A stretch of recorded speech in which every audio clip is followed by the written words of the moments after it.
Welcome to this, the last of 11 debates presented by the City Club of Cleveland in this very important 2008 election cycle. I'm Jonathan Broadbent, a member of the City Club New Leaders. For those of you who may be unfamiliar, the City Club New Leaders is a unique subset of the City Club for those 40 and under. Its representatives are involved with civic dialogue as well as leadership development and are helping to shape the direction of the city and region for future generations. The City Club has a long and proud history of hosting debates, and we feel these debates, which look at voter initiative issues, are an especially important part of our debate season, whether the race is perceived by the pollsters to be close or whether the pundits consider it high profile. The City Club of Cleveland provides an opportunity for those interested in their government to learn more about the candidates and these very important issues. And here at the City Club, we go face to face, in person and in depth. And yes, you, the audience and voters, will get to ask questions.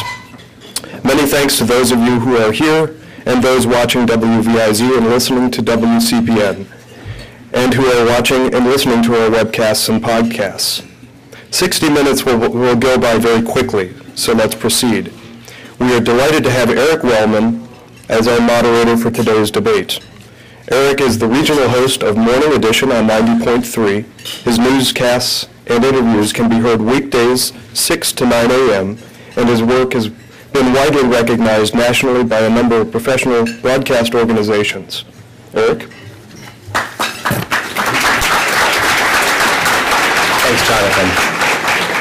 Thank you, and I'm delighted to moderate this debate with the representatives for and against Issue 5. Voters are being asked to put it simply, whether they favor a cap of 28% on short-term loans or whether they think that cap should be lifted. A reminder that a yes vote means that you're in favor of keeping that cap, and a no vote means you're in favor of lifting that cap. I'm going to first go over the rules for the opening portion of the debate. Each representative has a total of 10 minutes for both an opening statement as well as a rebuttal. It's their choice as to how they divide up that time. Again, we'll hear from each representative twice in this segment, opening statements from each, rebuttals by each, with a total time limit of 10 minutes for each. After the opening and the rebuttal, we'll move to questions from the audience, and then we'll have a closing question for each representative that I will ask. Debating Issue 5 today at the City Club are Bill Faith. He's Executive Director of the Coalition on Homelessness and Housing in Ohio, and he's representing the yes vote on Issue 5. In other words, he favors capping the interest rate at 28%. And Niger Innis, National Spokesman for the Congress of Racial Equality, is representing Ohioans for Financial Freedom, which is urging a no vote on Issue 5. And we're very pleased to welcome the audience with us here today, and I know that many of you support one of these positions or another, and I would urge you to keep your cheering to a minimum because it would eat into the time that each representative has to respond. The order of the presentation was determined by a drawing a few minutes ago, and Mr. Faith is going to present first, and then we'll hear from Mr. Innis.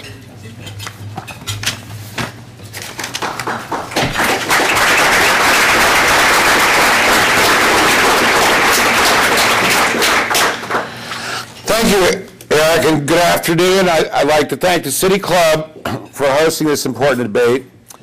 My name is Bill Faith. I live here in Ohio. In fact, I've lived all my life in Ohio. I grew up in Youngstown, went to The Ohio State University, and I've spent my entire career in helping our fellow citizens struggling to find and keep a place to call home. I am the director of the Coalition on Homelessness and Housing in Ohio.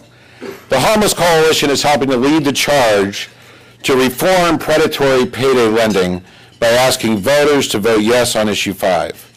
As was said, a yes vote is a vote to lower the annual interest rate on payday loans to 28%, down from the 391% typically charged today.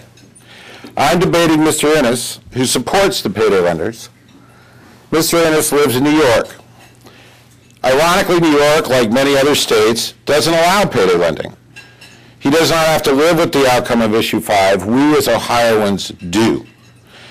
Over the last year, as the legislature debated this issue, Mr. Innis flew out to Ohio many times to help the payday lenders, testifying at hearings, visiting with legislators, meeting with the governor. In the end, they saw through his arguments because in part it came to light that he and his organization has taken money from the payday lenders. He admitted this publicly, even just earlier this week on a radio show we did, but somehow he doesn't remember how much money that involved. I just remember people that give me money and how much they gave me. But I'm bringing this up because it's fundamental to this debate. The Yes on Issue 5 campaign brings together a large, compassionate coalition that wants to help Ohio families keep more of their money in their pockets by paying less in outrageous interest rates for payday loans. Supporters of Issue 5 campaign cover the spectrum from the Ohio Farm Bureau to the AARP, from the Ohio manufacturers to the AFL-CIO. As 18 newspapers across the state, including the 8 largest newspapers, all encourage voters to say yes on Issue 5. The No campaign, on the other hand, is dominated by people and interests like Mr. Innis who financially benefit from the national payday lending lobby. They are spending $15 to $20 million on a campaign with deceptive ads that don't even mention that Issue 5 is about payday lending. How did we get here? Back in '95, the legislature legalized payday lending with a special deal to allow them to charge their very high interest rates, based on a pitch that these loans would be for those facing an occasional short-term emergency. The industry grew from 106 storefronts in 1996 to over 1,600 by the end of 2007, more than McDonald's, Burger King's, and Wendy's combined. You'll see them clustered together in our suburbs, in our rural areas, and in our cities. They feed off each other, generating their own demand. People go to one payday lender to get a loan to pay off the other payday lender. And that's by design. As Dan Feehan, the CEO of Cash America, one of the biggest payday lenders in the country, said, and the theory in this business is you've got to get that customer in, work to turn them into a repetitive customer, long-term customer, because that is really where the profitability is. The legislature found that the payday lending product is fundamentally flawed and predatory because it is designed to entice people in, trap them in a long-term cycle of debt at a typical interest rate annualized of 391%.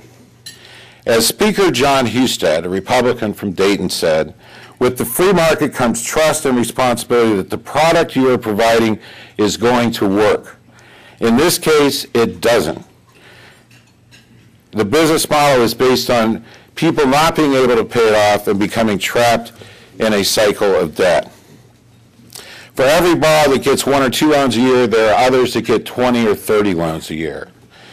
Our friend, for example, Gail Myers, a single mom who works in Columbus, needed extra cash and thought, how bad can a payday loan be?